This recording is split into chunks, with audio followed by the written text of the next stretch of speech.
வணக்கம் and welcome to Shamus recipes Tamil. இன்னைக்கு நம்ம recipe crispy masala diamond cuts. இது ஒரு நார்த் இந்தியன் ரெசிபி. அவங்க இதை நமக்பாரான்னு சொல்லுவாங்க. இதே மாதிரி ஸ்வீட்டாகவும் செய்யலாம். ஸ்வீட்டை ஷக்கர்பாரான்னு சொல்லுவாங்க. நல்ல மொறுமொறுன்னு கிறிஸ்பியான ஒரு ஈவினிங் ஸ்நாக். ரொம்ப ஈஸியாக பண்ணிடலாம். செஞ்சு 10 நாள் வரைக்கும் ஸ்டோர் பண்ணியும் வச்சுக்கலாம். Evening time with cup of tea இல்லை காஃபி கூட சாப்பிட்டு என்ஜாய் பண்ணலாம். நீங்கள் நம்ம சேனல் இன்னும் சப்ஸ்கிரைப் பண்ணலன்னா சப்ஸ்கிரைப் பண்ணிக்கோங்க. கூடவே பெல் ஐக்கான் ப்ரெஸ் பண்ணி ஆல் கொடுங்க. இந்த வீடியோ உங்களுக்கு பிடிச்சிருந்தா ஒரு லைக் கொடுங்க. நீங்கள் கொடுக்குற ஒவ்வொரு லைக்ஸும் கமெண்ட்ஸும் எங்களுக்கு இன்னுமே மோட்டிவேட்டடாக இருக்கும்.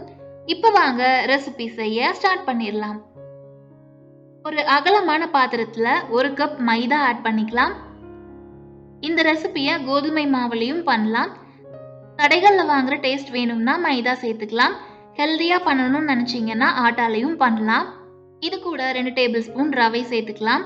ரோஸ்டட் ரவை, வறுக்காத ரவை எது இருந்தாலும் சேர்த்துக்கோங்க. நான் வறுத்த ரவை தான் யூஸ் பண்ணியிருக்கேன். 1 டீஸ்பூன் கருப்பு எள், 1/2 டீஸ்பூன் ஓமம், 1/2 டீஸ்பூன் மிளகுத்தூள், 1/2 டீஸ்பூன் சீரகத்தூள், 1/4 டீஸ்பூன் உப்பு, 2 பிஞ்ச் பேக்கிங் சோடா, 1/4 டீஸ்பூன் பெருங்காயத்தூள், 1/2 டீஸ்பூன் மிளகாய்த்தூள், 1 டேபிள் ஸ்பூன் நெய். இதெல்லாம் சேர்த்து நல்லா மிக்ஸ் பண்ணிக்கோங்க. நெய் இல்லைன்னா ஆயில் கூட சேர்த்துக்கலாம்.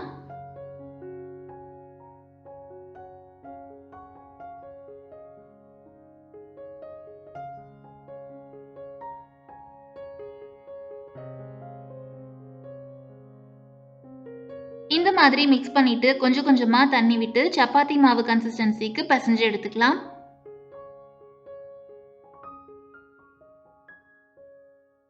சப்போஸ் தண்ணி அதிகமாயிருச்சுன்னா கொஞ்சமா எக்ஸ்ட்ரா மாவு சேர்த்து பிசைஞ்சுக்கலாம். நல்லா அழுத்தி பிசைஞ்சுக்கோங்க.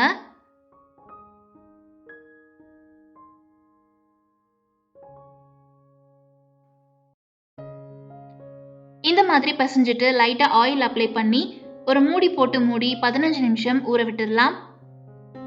ரவை சேர்த்திருக்கிறதுனால கொஞ்சம் ஊறினாதான் நல்லா இருக்கும். 15 நிமிஷத்துக்கு அப்புறமா இப்ப இதை 5 பார்ட்டா பிரிச்சுக்கலாம்.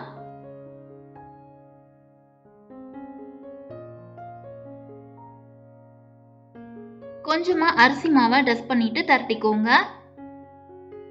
அப்பதான் மாவு நல்லா ஸ்டிஃபா நிற்கும், ஒட்டாம தரட்ட வரும். திக்கா இல்லாம தின்னாவே தரட்டிக்கோங்க. தின்னா இருந்தாதான் கிறிஸ்பியா வரும். திக்கா போட்டோம்னா வேகிறதுக்கு டைம் ஆகும்.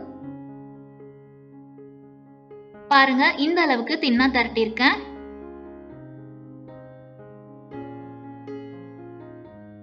இத டைமண்ட் ஷேப்க்கு கட் பண்ணிக்கலாம்.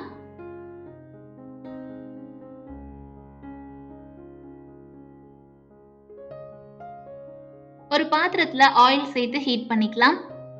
ஆயில் நல்லா சூடா இருக்கணும். பாருங்க, இந்த மாதிரி போட்டதுமே மேல வரணும். இப்ப ஆயில்ல சேர்த்து ஃப்ரை பண்ணிக்கலாம். இது ஒரே நிமிஷத்துல ஃப்ரை ஆயிரும், ரொம்ப டைம் ஆகாது. 2 சைடும் திருப்பி விட்டு ஃப்ரை பண்ணிக்கோங்க. போட்ட உடனே ஆயில்ல நிறைய பபிள்ஸ் வரும். வெந்துருச்சுன்னா பபிள்ஸ் குறைஞ்சிரும். இந்த மாதிரி வந்ததும் எடுத்துக்கலாம். இதே மாதிரி மாவு கூட மசாலா பவுடர் எதுவும் சேர்க்காம வெறும் சால்ட் மட்டும் சேர்த்து கூட செய்யலாம். ஸ்வீட்டாவும் பண்ணலாம்.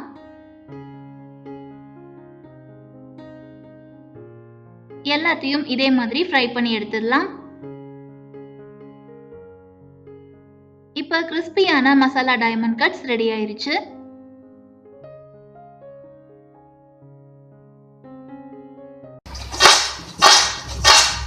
பாருங்க, எவ்வளவு மொறுமொறுன்னு வந்திருக்கு.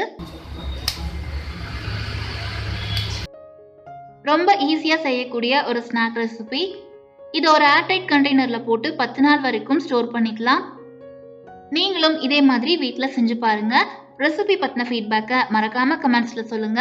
இந்த வீடியோ உங்களுக்கு பிடிச்சிருந்தா ஒரு லைக் கொடுங்க. சப்ஸ்கிரைப் பண்ணி சப்போர்ட் பண்ணுங்க. Thank you all.